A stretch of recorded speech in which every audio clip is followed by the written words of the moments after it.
Hi, and welcome to video number 4. In this specific video, you're going to learn how to figure out who your market is, and in other words, what your audience looks like and their likes and dislikes and so forth, so that you can pinpoint that specific person and attract them to your Pinterest boards.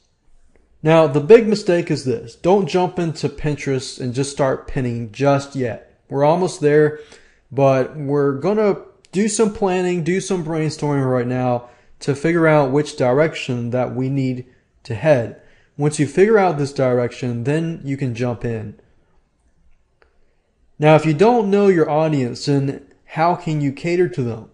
Now, you may think you know your audience. However, if you really haven't done the proper research and figure out what your audience's likes and dislikes and so forth are, then you're probably going to waste a lot of time and money. It's very easy to presume, especially if you have a product to sell, that you already know your audience and so forth. In this case, we want to apply what you know about your audience and apply it to what does a Pinterest user looks like.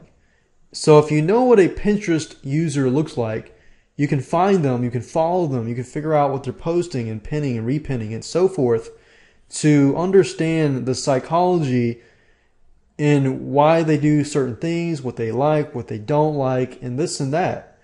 And that'll give you a better idea of how to attract that type of person.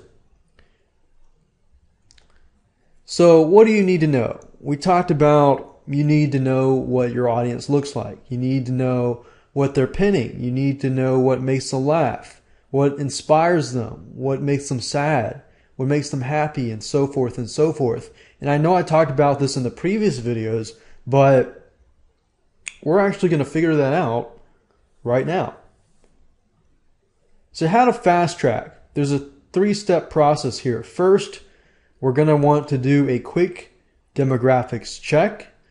And second of all, we're going to find out what kind of sites they visit, subject matters they like and dislike and so forth.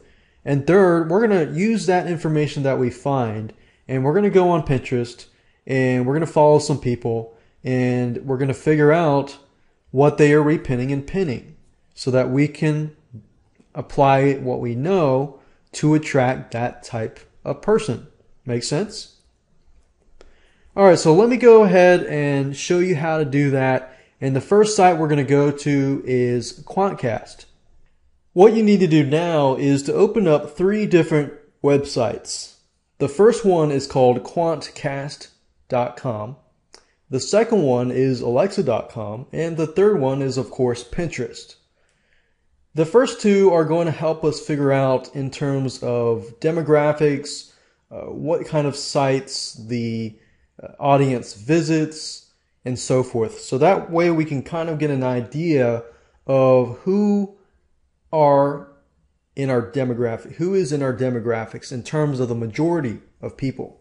Are they female? Are they male?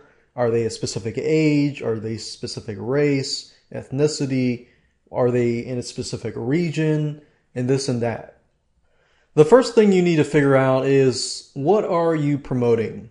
Which business are you promoting?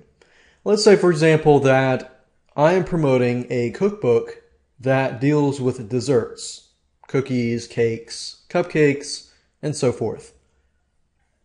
So in order to figure out demographics, all I need to do is to go to alexa.com and type in cooking desserts.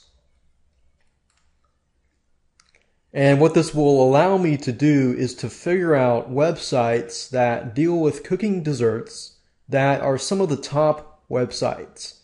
If I can figure out the top websites, for example, this site here has homemade dessert recipes. And I'm going to go to each of these sites. Allrecipes.com is very general. I want a site that deals specifically with cooking desserts. So we got 3 different websites here. We've got homemade-dessert-recipes.com, joyofbaking.com, and extraordinarydesserts.com. So let me go ahead and try to view the statistics. If I click on audience, it gives me the demographics. And as we can see here, now sometimes Alexa will not show the demographics, and Quantcast will actually show a lot in more detail. Now, as we can see here, that the age range is approximately 45 years old up to 65 plus. This is the age range that likes to look for desserts. And of course, that might be skewed by this website. So we'll make sure that we check out the pattern later on with the other different websites. Now, gender-wise, it's obvious that females overrepresent this category, and with children, no children actually overrepresents, which is something I would thought would be the opposite. And of course, browsing location would be home. That doesn't really, we don't need to know that. Education-wise, a lot of these people have some college or college, so they're in between and so forth. So what I'm going to do now is I'm going to hop on over to Quantcast.com. Sometimes Quantcast will show you some statistics, and sometimes they won't. So if we copy this over to here and we click on search, let's see if we get some results. Okay, good. So we got more results here.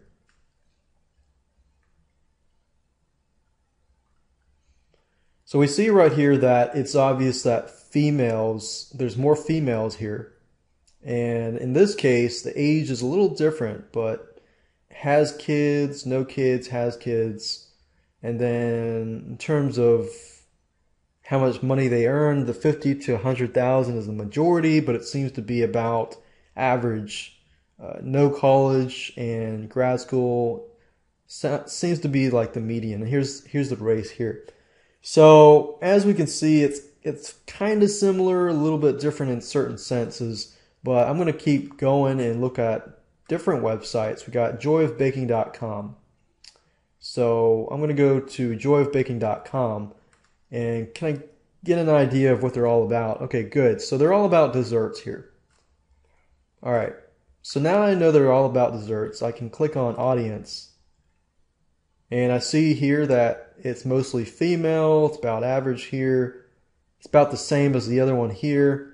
In terms of has children, this says that it has more children. So we know that it's probably in between. They either have children or they don't. But we definitely know for sure that gender-wise, they're female. They're probably busy, and they have some college or some college here. I'm going to hop on over back to Quantcast and look at joyofbaking.com. And the whole idea here is to compare several websites and see if you can see a pattern. Because you don't want to just look at one website and say, okay, that's how they look like. Let's see, people per month, demographics, definitely female, about average here, average here, average here, average here, and average here. So it's about the same as we saw earlier.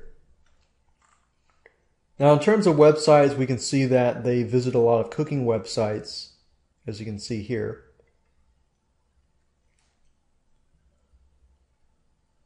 And we can see more websites and categories that they're looking at. So this gives you an idea of what kind of person they are. They like to look at food, home, family, home decor and design, magazines, instant messenger. They're probably mothers who are staying at home and have to raise their kids and so forth. Now, that's just what I have in my mind. It could be different, but that's kind of how what I'm my mind. So you want to kind of envision in your head what this type of person looks like. And then once you figure out all of this information, you have the data, you know who they are, and you can even give the person a name. You can say, I'm going to give this person the name Stephanie. Okay, this sounds like a Stephanie or something. So let's say that you've given the person the name, you've figured out what they don't like, and figure out what websites they visit. Now you can hop on over to Pinterest.com and then type that in here. So what do you type into Pinterest? Well, simply type in what we saw here, like food, home and family, home and decor. So in this case, we'll just type in desserts.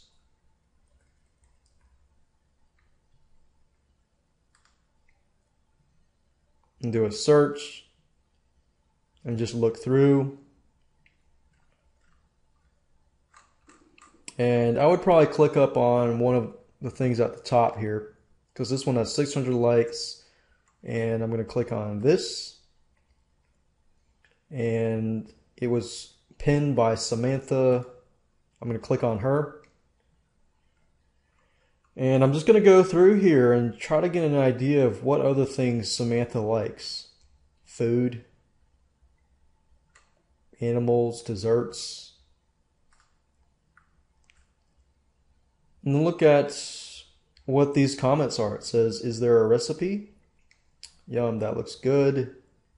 Is there a recipe? So obviously we can see here that there's already a lot of people who want the recipe.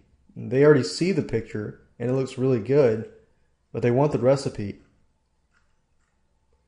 So imagine that you posted something really tasty like this, and then when people ask for the recipe, you could say, you could follow them and then send a message to them and say, hey, here's a free recipe from my cookbook. Obviously you want to follow them, have them follow you first. But after that, then you can post the image and then follow that up with a post of possibly the recipe. And you can follow this pattern by giving them a taste of it, giving them the recipe, giving them a taste of it, and possibly eventually saying, hey, oh, guess what? Now I've just released a brand new cookbook and you saw my recipes earlier, you've gotten some taste of it. And with the law of reciprocation in this sense, you've given people a lot of recipes that they may have used and they really like you. Then you don't have to sell it. You just say, hey, I got a new cookbook, check it out. If you've liked the previous recipes, you probably like these recipes as well. So that's just something that you want to do before you actually go out and start to create a Pinterest account and begin to follow people. So now you know that, you're armed with this information, we can actually go and create and set up and follow and interact.